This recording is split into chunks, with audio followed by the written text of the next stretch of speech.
Well, welcome back to another episode. This time it's the Land Rover Discovery, or the Honda Crossroad as you may know it. We're going to cover this from the very first generation going all the way up to the latest one, so we've got 5 generations of vehicle to cover. The first one though, I'm going to cover the quickest because I think, again, like I've said many a times on these videos, these are a little bit more sort of classic car territory now. You have diesels, you have petrols, you have a break in the middle where, for some of you watching, that'll actually be where this car comes in. So let's just cover a quick timeline for you. 1989 is where the car is launched. And if I just want to go back to 1989, it's a brilliant year, by the way, but that year is when Land Rover is making real transition. The Range Rover Classic, as we now know it, is on showroom floors and it's selling quite well, but it's clearly targeted at a market that isn't what Land Rover are identifying as family. This car is their competitor to the entire industry from a family car point of view. And that's a real challenge because when you think of families, what Land Rover seem to be thinking of is more people, possibly, less luxury, but more capability than what everyone else is offering. So just to explain that, you've got the Range Rover, 5 seats, comfort. They sort of aim it as a 70-30 on-road, off-road split. So 30% of the time, they think people could be using it off-road. The other 70% of the time, people will be using it on-road. So think of your sort of landowner out there in his castle, driving it to wherever landowners drove, probably to Lloyd's Coffee House back then. Well, actually, it would have still been a bank, wouldn't it? But you get the idea. But then every now and again, wafting out into the country estate, maybe to do some activities, let's put it that way. The Defender is meant more for rough, tough farming type. You're going to be on the road every now and again to go and get hay bales from somewhere, or go and buy some new stock and load it up, put a trailer on the back. The rest of the time they're going to be off-road, herding sheep or checking on their cattle or whatever it may be. The Discovery isn't really supposed to be doing either of those things. It's kind of meant for a family activity vehicle. Think of camping at the weekends, but then having to drive to work Monday to Friday. That sort of attitude. But they don't really have the engines to fit that. So 200 TDI, 3.5 V8, those are the 2 engines that Land Rover have. They put in a 2-litre 4-cylinder engine in these early ones. And that is the only time that Land Rover have a 2-litre 4-cylinder, all the way until we get to the newest generation of cars with the Ingenium engines that I'll come on to a little bit later in this video. But it's a really bizarre choice, and I kind of understand why, because they're thinking, well, what do families want? Well, let's try and give them something that, what the other manufacturers doing. The 2-litre petrols, yeah, okay, that will give them a little bit of power, a little bit of torque, not a ton. It will be faster, though, than our sort of slower diesel option, hopefully. And it won't be as as thirsty as the V8. You kind of can see what they're thinking, but it's a poor seller, and most people just ignore it. And today, if you're looking for one, you'll find them, but you're going to have a bit of a challenge. I would just avoid it. I'd also avoid the 200 TDI, if I'm honest, unless if you are still purchasing a Discovery of this age to actively use it. If it's not going to be a classic vehicle that you're going to use, maybe to go camping or something like that, but you're thinking, no, I want to get a trailer on the back of it and I want to use it to do some farming activity or whatever else that might really put some stress on it, then, okay, the 200 TDI will do a job, but we're long past that technology now that's in that engine. The V8,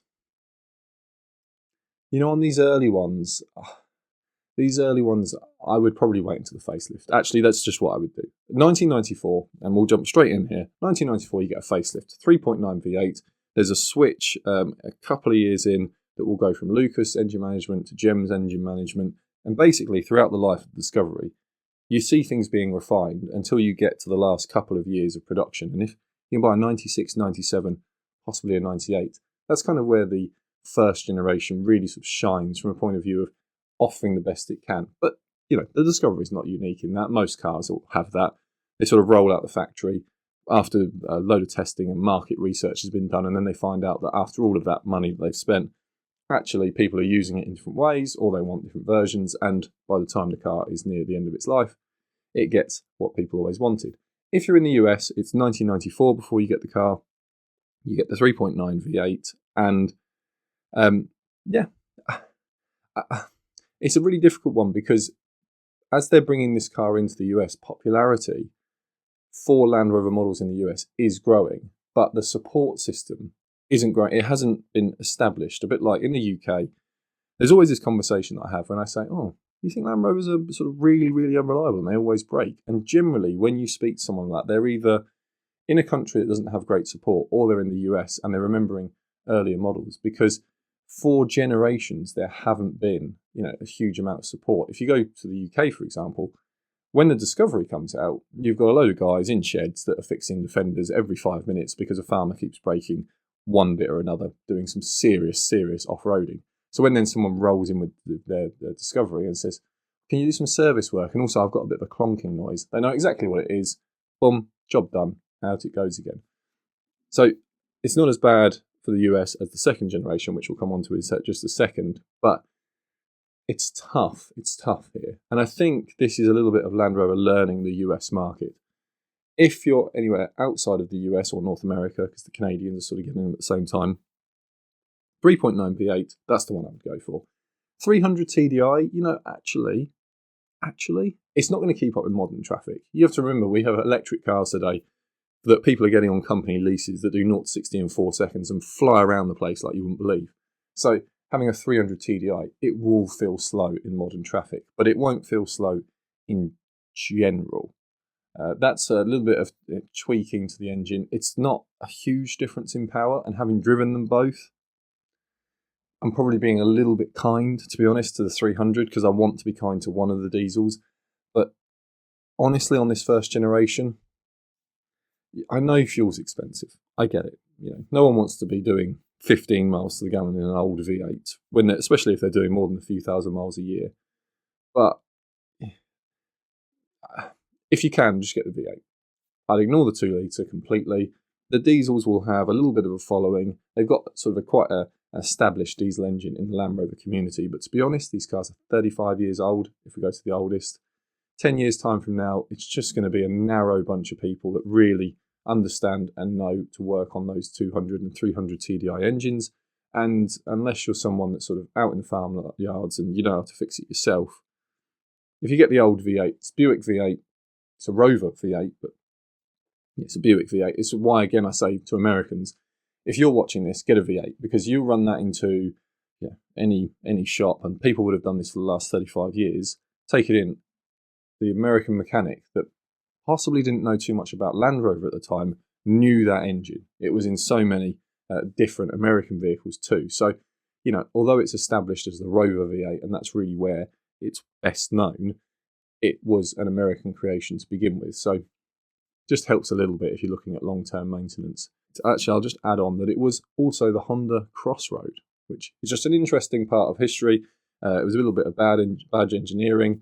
And this is where I'd say it's really interesting from a lot of people that watch videos of Land Rovers and are quite critical of them. Land Rover are not the first off-road brand. That really goes to Jeep. And it's unfair for anyone not to say that, because Second World War, Jeep were this. That's the off-road vehicle. It comes to Europe, comes to the UK, and we realise in the UK that actually that's a brilliant vehicle for what they need it for at the time.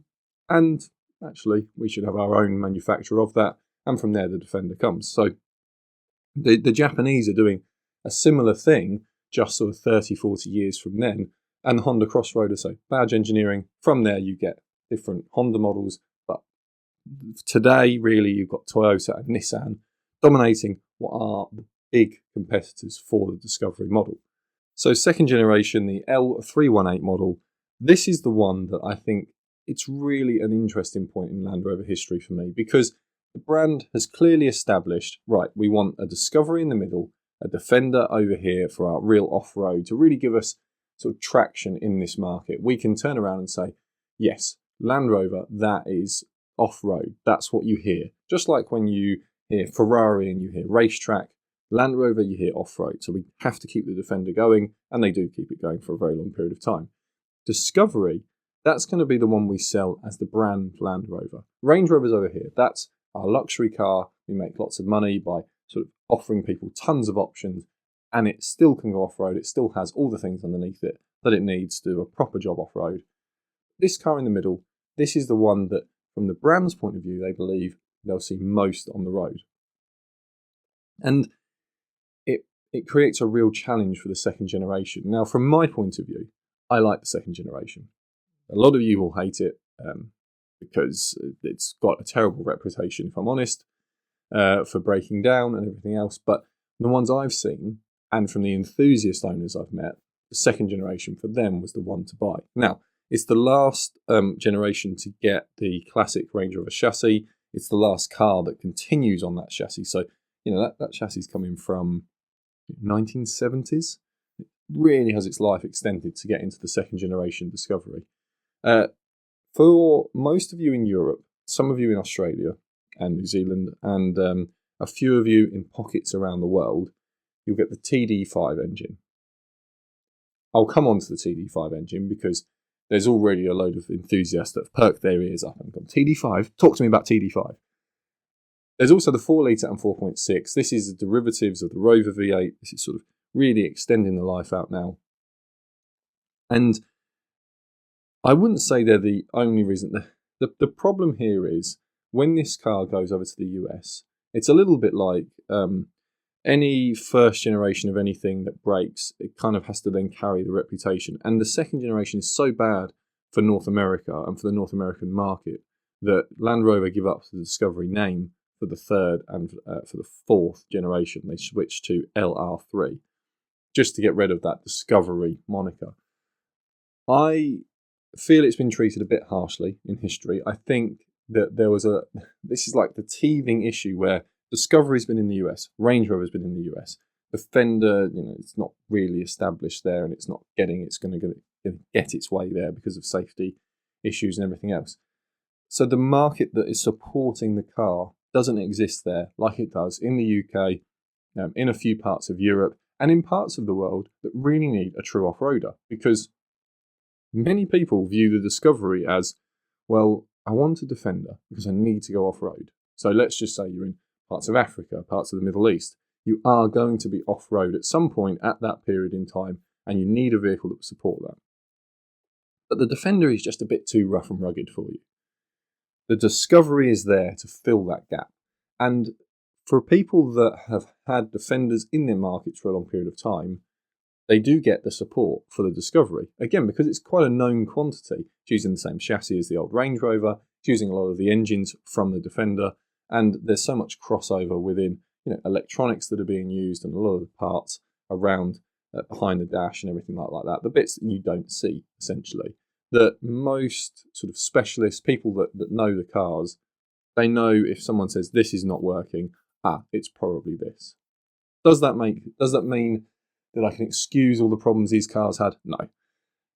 These are the definition of a car that needs bumper-to-bumper warranties, because there were problems and problems and problems, and particularly, and it's not just in the US, it was throughout all the countries they were sold in. Not so much with the engines, though.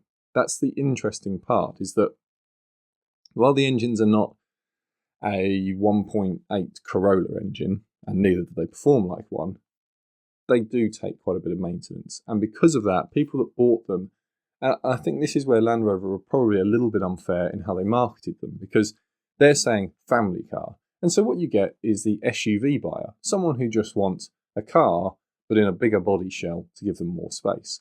They're not necessarily looking for an off-road car that can also do family. And Land Rover are still kind of building off-road car, but it can do family stuff. So I think it's just a little bit of, you're always going to get this problem. You've got a market that turns up, people wanting to sell it, the company want to get the market there. They turn up, after a couple of years, problems start to arise. And those are not the problems that, Land Rover enthusiasts that know how to work their way around a spanner set start to say, oh, well, I can just fix that. I don't need to go and run into a dealer. And instead, people are turning up at the dealers, being given quite large bills, and not always having their problems solved. So, am I being a bit kind to them? No, I think I'm being a bit fair here. I'm saying that this car was not that reliable. Do I like them? Yes. And that's because of the TD5 engine. So my aunt actually had one of these cars. It's kind of the car I know. When I was growing up, this was, she had an orange G4 edition. Not the one, so they did a V8 one that actually went around the world and all the other stuff, and then they did one with a TD5 engine, and that one, from what I understand, that's the differentiator. If you have a TD5, then most likely that is one that was made from the factory to be sort of all the kit of the ones that went around the world, but not actually gone around the world. And if you get a V8, then you've had one that's gone around the world. All I know is that when she went to trade that car in at the local Land Rover dealer, because the Discovery 3 came out, they all but snapped her arm off to get the deal.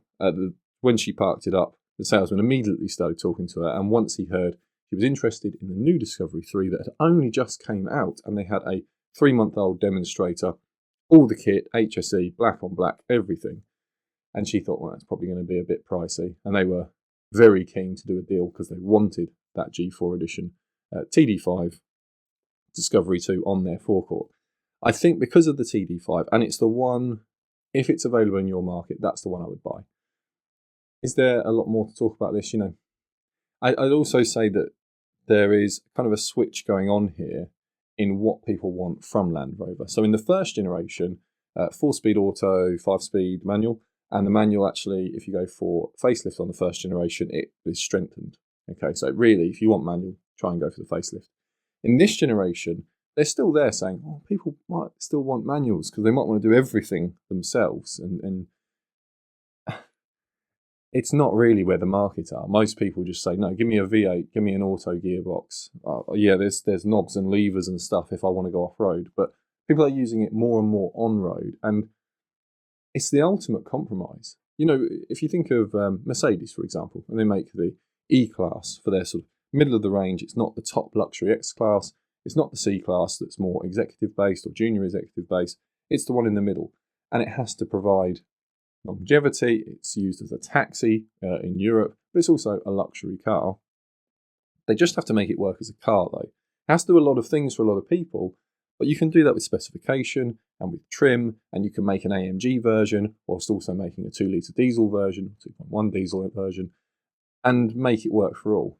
Land Rover made a sort of a rod for their own back here because they've said, here's the family version, but we've made it quite off-road capable, in fact, very off-road capable, and we know that most of the market are kind of just looking for a SUV. So that's the compromise that you have in the second generation. The one to buy, yeah, TD5, if you have to buy a V8. I like the V8s, but I just think that you're probably in a market where, if I say buy one of these, it's not the engine, it's not the gearbox, it's pretty much everything else that will have an issue. Electrics, the transmission, the transfer casing, if it's been used off-road, brakes, the wheels, the suspension, bodywork, but anything that is a sensor, they've all had wide complaints about them. And this is a part of Land Rover's history that they have to sort of carry forwards with this unreliability flowing over them for then generations to come. However, I really think we can pinpoint it into the second generation. And not so much with the ones that are TD5, because they're probably sold in markets where there was really good support and problems didn't evolve to become big problems. That's the differentiator, I would say here. Next generation, so the L319, and I'll admit it straight off the bat, I think this is my favourite Discovery model. I don't think I'll be alone in that. It's just Land Rover go on a completely tangent, a real different move with this third generation. And I think the problem that the brand actually give themselves is when we get into the generation 5, I'm going to talk about a lot of differences and a lot of issues that people have had with the Discovery 5. And I think they kind of create those here. So just to pinpoint us where we are, it's 2004. The Defender is 14 years old. It's still being sold on showroom floors, and it's still got a pretty loyal customer base, but that customer base is just starting to slow a little bit. The brand needs something that is really going to deliver on the family base, but also might be able to attract those people that want the rugged looking SUV, but they don't quite have the money or the desire to step up to the Range Rover model. And so here we have this middle ground. Defender over here with its double chassis, or older style, let's just put it older style, and then a monocoque that's underneath the Range Rover at the time, the L322. And they make a decision with the Discovery 3 to go with the double chassis, so to go with the body that you can split off of the frame for off-road reasons. That makes it just imperious compared to a lot of the competition at this point. It probably is one of the best off-road vehicles from the perspective of going off-road that's built between 2000 and 2010. That's just not a controversial statement. If you think it's maybe the Land Rover, the Land Cruiser, or one of the Prado, that would be maybe the Nissan Patrols, I get it, because if you modify those, you put big wheels on them, big suspension, they're ultra capable. But from a point of view of just a standard vehicle rolling out the factory, capability-wise, you really don't get much better than the Discovery 3. However, I will concede that compared to some of its competition, it's trying to do too many things. So it becomes a bit more luxurious. You know, the specification, you get inside a Discovery 3, and although, yeah, it's still, some of the surfaces are still a bit hard and sort of a bit more, you'd never hose pipe them off. You know, you'd never spray them off with it, but they kind of look like they could be. Whereas you look at a Range Rover and you think, no, that's too much nice leather and everything else for it. This looks like the vehicle that people say, oh, well, the dog gets in the back and I throw a shovel in the back of it and blah, blah, blah, and I go out and do whatever work I need to do. That's what the Discovery 3 has the look of. Engine-wise, when I did the guide for the Discovery 3, and by the way, for the 3 and 4 in the same video, and 5, it's just been released last week. So for all of these, there is a guide already that you can check out after this video. For the 3 and 4,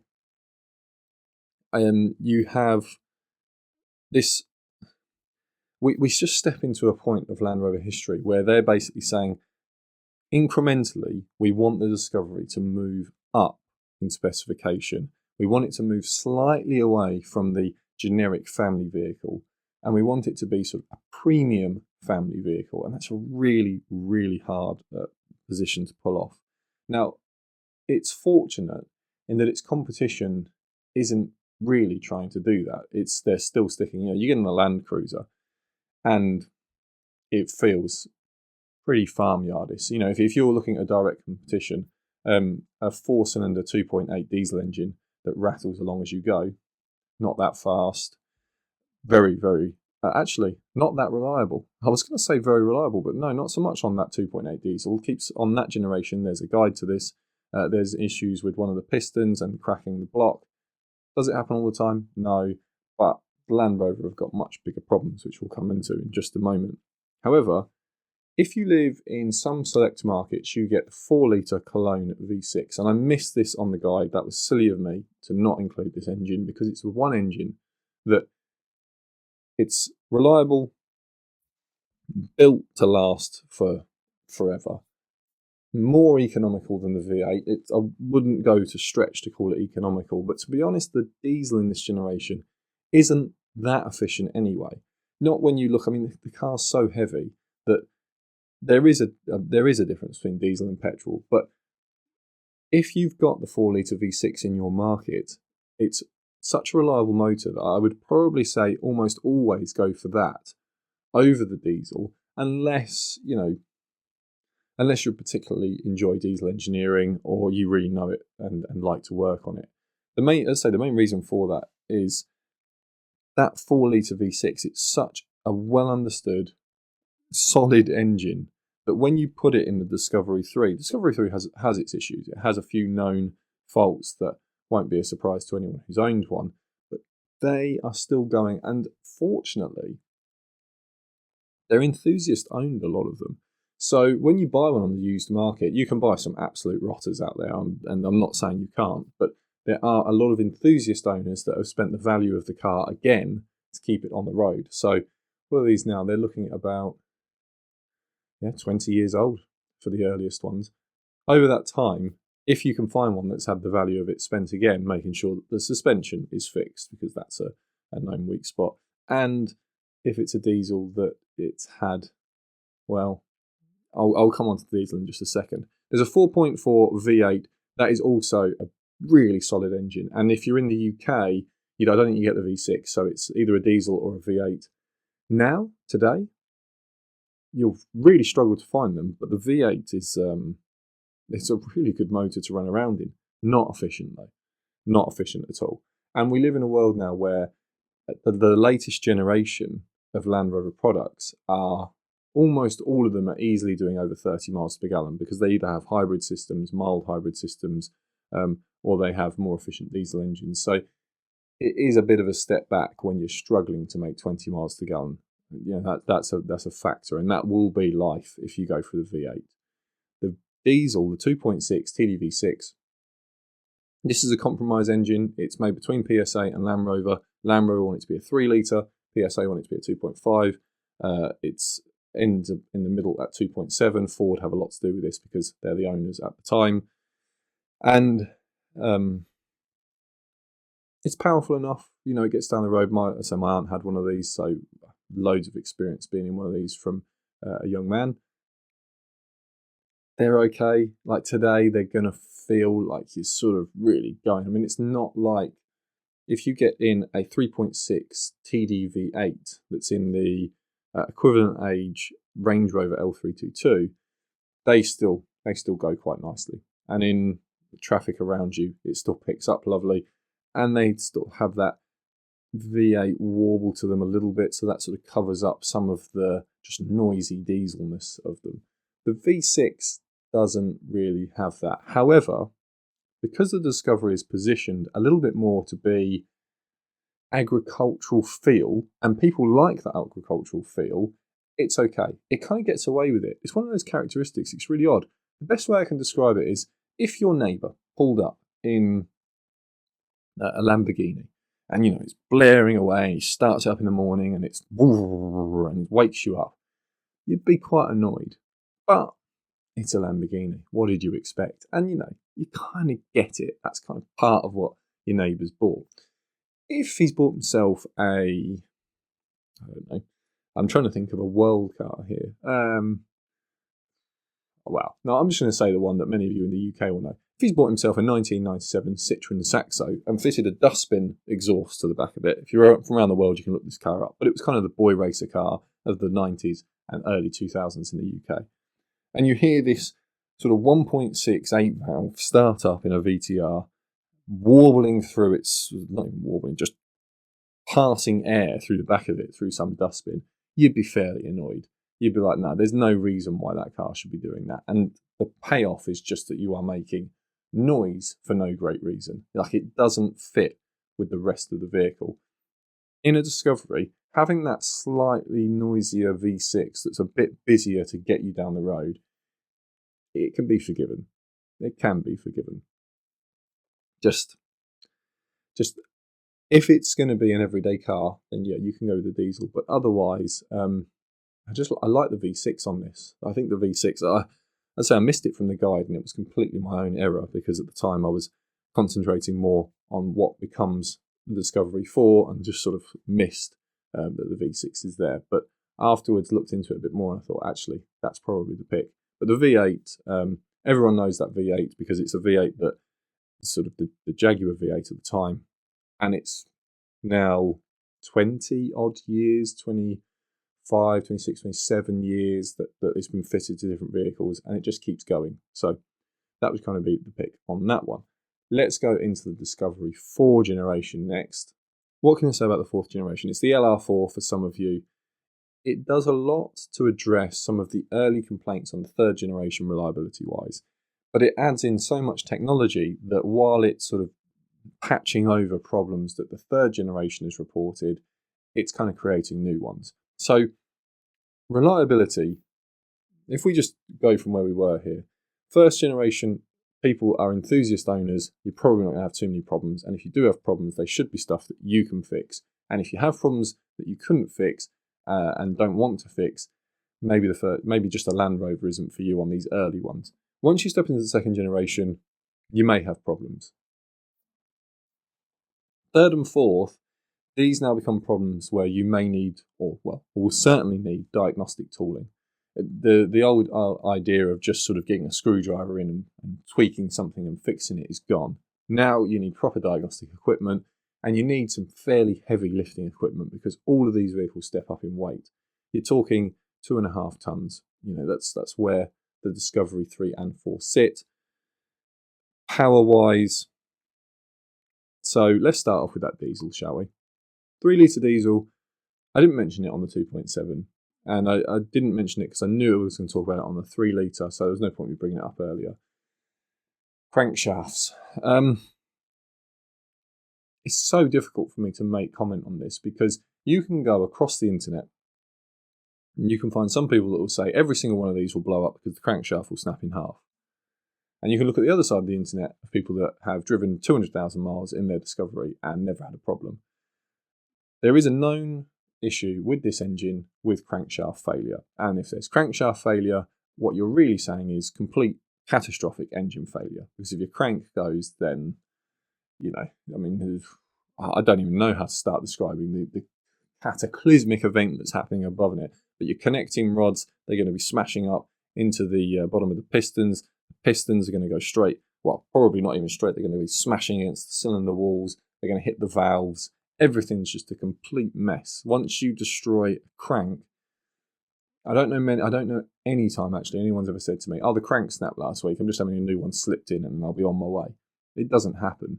If you have crank failure, you have usually other areas that are breaking with it. And bearing in mind, you're talking about the output shaft here. So you're going into the transmission, you're going along to the transaxle, everything else. You're possibly just risking everything breaking. And that's why people are so scared of crank failure on these. Now, if you're lucky, the crank spins and it doesn't do this horrendous amount of damage that I'm talking about. It creates some damage, but repairable damage, I'd say. But there is no way for me to comment on the chances of it happening, because you look at Land Rover data on it, and it's not that common, which makes sense because if you spin a crankshaft snapping in half, probably not going to go to the dealer if you're out of warranty and say how much is that to fix, because once they've told you it would be cheaper to buy one of their new cars and you've lost your ag at the service desk, you wouldn't want to go back anyway. The specialists around it know this fault. They know it well. Sometimes you can get away with a spun crankshaft. And I don't want to go too detailed actually, because if I do, I'll probably lose half of you watching. But basically, sometimes you can do minor damage, still expensive damage that needs a lot of repairs. Some people have changed the crankshaft just before there's been an issue. But there is no way of sort of guaranteeing you're not going to have that problem. Some people will say it's more prevalent on the 2.7 and less on the 3 litre. Other people will tell you it never happens on the 2.7, always happens on the 3 litre. And other people will say it's completely fixed in a 3 litre and it always happens on the 2.7. In the guides, I just try and walk the line on this. I try and find a middle ground because it's impossible when you've got people with such strong views, because it's happened to people. They've been footed with a bill that just is unbelievable, or engine replacement and all of the stuff that goes with it. It's very difficult to then try and get people to just say, yeah, but was there any other factors that could have played into this? They've had a massive engine catastrophe and it's cost them a lot of money. Very few people, unless they're a mechanical engineer, can go, yes, let's talk about this. Maybe there was something else that was a problem here. Maybe there was a factor within it that makes it more likely to have happened on the particular one I had, and then be able to identify which one it is. I would just say, if you're looking at the diesel, be aware. These are years that there is a risk of it happening. You will save fuel over having a petrol model, and so possibly, I don't know that you'd ever really save enough fuel. You'd have to be doing fairly high mileage. If you're buying this as a bit of an enthusiast car, maybe you like the idea of being able to take your family away for a weekend somewhere and go properly off-roading. See if you can get a petrol one. Okay, if you're not going to be driving it all the time, see if you can get a petrol one. But I absolutely understand if you go for the diesel.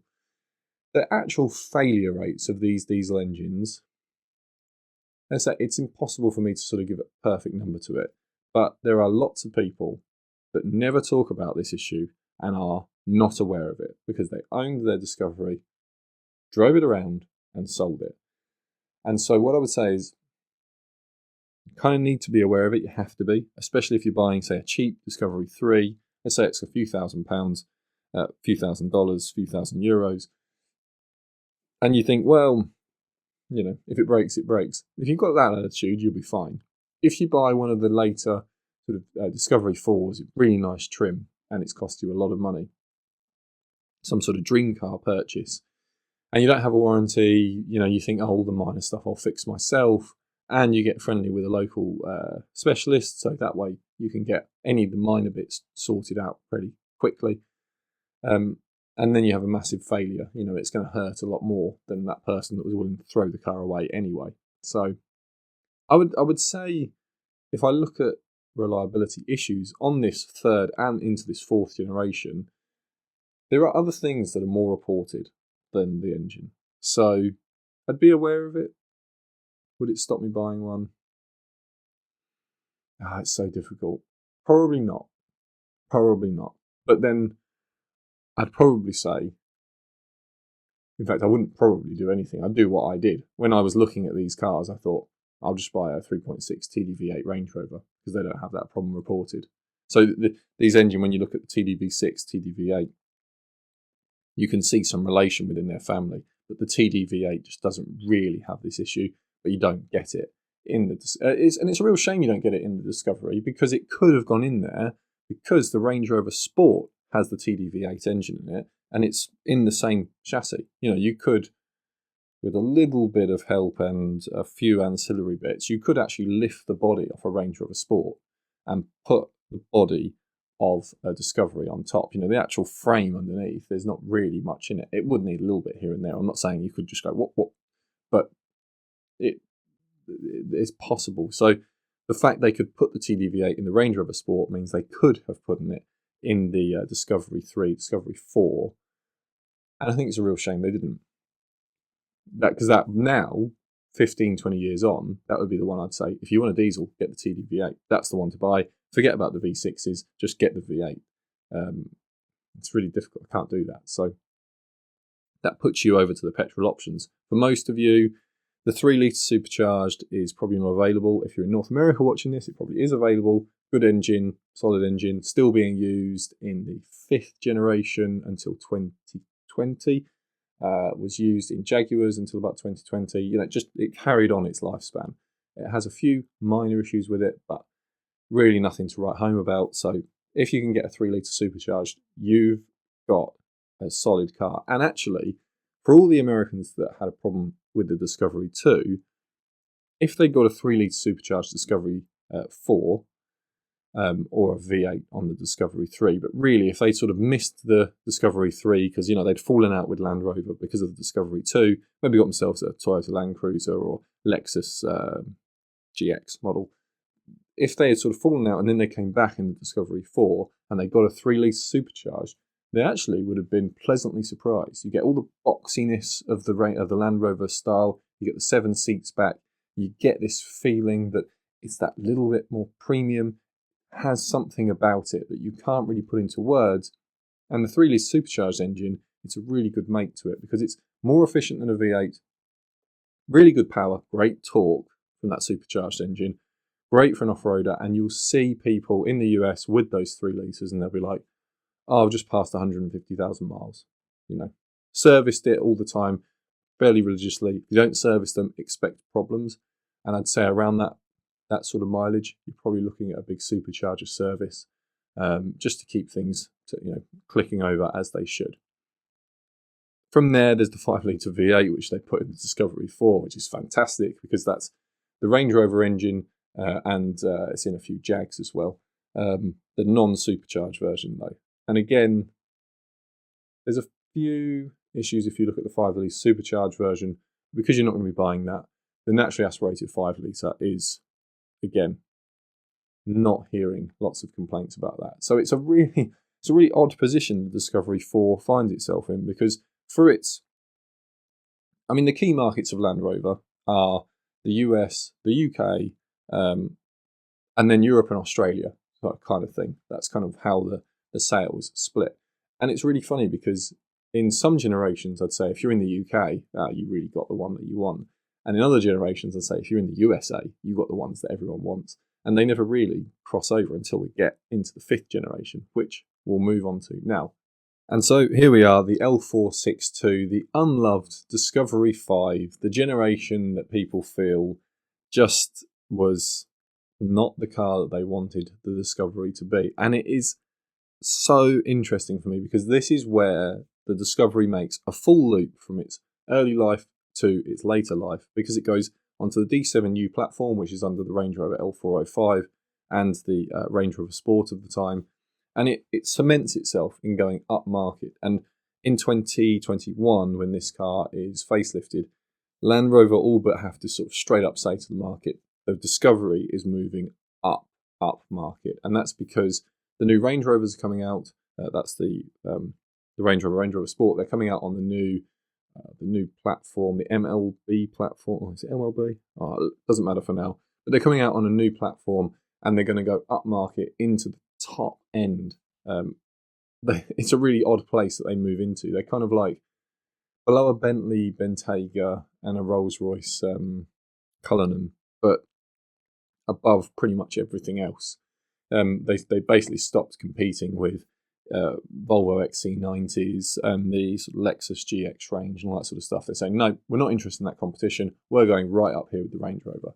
And the Range Rovers now can stretch to, in the UK, sort of nearly £200,000 if you go for the real custom ones. In the US, you know, you're sort of stretching into nearly $300,000 territory if you go for all the SV stuff added on and all the options. So the Discovery, for me, the bargain is actually 2017 to 2020, because that's when the Discovery tries to just follow on from the 4. It does the same in its pricing. However, it doesn't really have the engines that you want in it. Real shame. So this has, in the early ones, you've got the 2-litre Ingenium diesel, then the 2-litre Ingenium petrol. That's okay. 2 V6s, the supercharged V6, which is the one if you're in the US. That's probably the only one you got for the early years. So lucky you, again, that's the one to buy. And then it got, for the first 2.5, 3 years for the rest of us, it had the 3-litre TDV6 and SDV6. And then they branded it TD6, actually. Sorry, so I'm using the old nomenclature there. No, it's the TD6 that they call it. The interesting thing for me is, if you go for a 2019, they say that has a strengthened crankshaft. And I say they say because I can't say that anyone at Land Rover has ever said that. But there's a lot of reporting from people who sort of are more familiar with the engine, have actually opened them up, that it appears in 2019 the crank is a bit different from the crank from 2017, 2018. It looks to me like in the final years of the V6 diesel, Land Rover decide we're just going to spend extra money to make sure that we don't have even a 5% fail rate. Because I know people always say, oh, the early crankshafts are made of chocolate, but if that was the case, they'd have a 100% failure rate, and Land Rover would have made zero money, and they would have been at a huge loss from selling the Discovery 3 and Discovery 4, and they would remove the engine from sale, which they didn't do. So the failure rate isn't as wild as some people will tell you it is, but possibly just towards the end there. So I can't say for certain. I just can't. And I wish I could. I wish I could say to you, oh, 2019, buy that one. Buy that with a V6 diesel. It's the one to have. It's the best of all the iterations. But I can't. I can say that anecdotally, I don't see, when I was doing the Discovery 5 guide, I didn't see anyone talking about 2019 having a failure. So I'll leave that one up to you. Because we're in a generation, though, where reliability is most important, along with everything else that goes with it, the 2-litre diesel Ingenium, just ignore it. Don't buy that engine. Maybe in 2019 you could buy it, 2019, 2020, but Land Rover drop it in late 2020, and they put in the 3-litre Ingenium, even in the D250, the low-powered one. And I can kind of see why. It's just they had too many problems with the diesel. So for all of you that have heard, Ingenium is an awful engine, blah, blah, blah, that's because the 2-litre Ingenium engine, the diesel 2-litre Ingenium, is rushed out in 2015. The 2-litre petrol engine, that was a Ford engine from earlier, carries on for another 2 years in Jaguars and Land Rovers that need to keep a 2-litre petrol, rather than rushing in the Ingenium petrol, because that 2-litre petrol can go into Euro 6 emissions. So it can actually make it past the testing. Even though Land Rover want to use the Ingenium, they can use the extra couple of years to get the design right. And that's why you don't really hear many complaints on the 2-litre petrol, but you hear an absolute ton on the 2-litre diesel. And so if possible, just ignore it. Just ignore it as an option. If you're really tempted by it because you found a good deal, get a warranty on it and just try and make sure that you keep an ear out for timing chain issues, because that's really what they're known for. So, again, I'd say this is really, I'm saying this about the first couple of years of production. I do think in 2019, Land Rover get on the 2-litre diesel engine. Probably in 2018, actually. They really get on top of it because there's a redesign. Because of the petrol engine coming in, the petrol and diesel engine are very, very similar. It's obviously different. You've got spark plugs versus glow plugs, all this sort of stuff. But the actual engine architecture is not that different. And so any lessons that they sort of learn in production and in the development of the 2-litre petrol gets put into the 2-litre diesel. A lot of things like oil gallery channels, things like that make it a much, much more reliable engine. However, I think they realise by 2020 this is not the right engine for the Discovery, and they go with the 3-litre. Much, much better option. But you're going to pay for it because, as I say, Land Rover kind of have to make this decision. The Range Rover's gone so far up, the new Defender's out, and a base Defender is sort of, I'm not going to call it good value, but it's cheaper than most of the larger Land Rover products. So you can get sort of an entry Defender here. The Disco, they don't want it to compete directly there, so they move the Disco here, Range Rover's up here, and the problem is that kind of kills Discovery sales. So 2021 onwards, just don't see many Discoveries. I think I had a quick look when I was doing the guide. I thought I'll just have a quick look on Auto Trader for the UK and see how many were available. And compared to Range Rovers, for example, at the time, I think it's like half or a quarter that you'll find that sort of number of difference. It really is a different number of sales, particularly once you get 2022 and onwards. They really start to disappear. I think I say in the guide that Discovery makes 4% of worldwide sales for the brand for the last couple of years. That's like, I don't even know what would have made. Maybe the Jaguar I-Pace would be a similar sort of 4%. I think they actually sold more than that, even though they were sat in car parks around the world. But it's just not really sold that much. And it is a shame because it's a Range Rover platform, D7U platform. It gets, if you get the right engines, different markets have this different sort of specification going on, but you can get it with all the sort of locking diffs and things like that you may want. And it brings in a more comfortable chassis, and it doesn't lose, really, from standard at least, a lot of the off-road ability that the 3 and the 4 have. I know why people love the 3 and the 4, because if you're really serious about your off-roading, those can be modified further and further, and they can start going way beyond even what Land Rover originally designed them for. The Discovery 5 can't really. It's kind of limited by the fact it's a monocoque. It's limited by the fact that you can only lift the chassis so far without having to do such major electrical and engine management work and everything else that becomes not really that worth it. However, that's where the market has gone. So Discovery 5, for me, 2021 onwards, that's where I'd look. You get the 3-litre Ingenium engines. They're good engines. People sort of rally against them because of the early 2-litre diesel, but the petrol 2-litre is a little bit, it's just working very hard in that Discovery. Doesn't make it a bad engine. It's just that it depends on your driving style. If you don't mind being a little bit laid back and you're not really that interested in 0 to 60 and fuel economy, that's not as important as you as just being able to service it, not having to worry about the ton of emissions equipment that they have to put on diesel engines, then the 2-litre's fine. The 3-litre though, that's where things get really tempting. Let's say you do have the V6s, supercharged V6, that's kind of like the standout for me because it's just a reliable engine and it's there for 3 years. So if you're in that first 3 years, great. you can go for that. You actually also get it, in case you're watching this in the UK thinking, oh, we don't get that one. We did get that one. We did. SI6 model, 2017 to 2019, you'll find them. You'll only find a handful of them, but they are out there. TD6, the TD6 model, I'd probably say, look, if you're going to do it, I can't say it for a fact, so I don't know. But 2019, at least anecdotally, it does appear that Land Rover did something and made it more reliable. So you get the best compromise. You get a V6, you get a diesel, you get good fuel economy, you get sort of not every last bit of emissions equipment that has to be put onto the Ingeniums, because they're going to travel now with us into Euro 7 emissions, which are so strict that I can see why manufacturers are having to give up on combustion engines, because regulators are basically saying they can emit nothing. And when you're using the same fuel, it's very difficult to make those things without a ton of emissions equipment.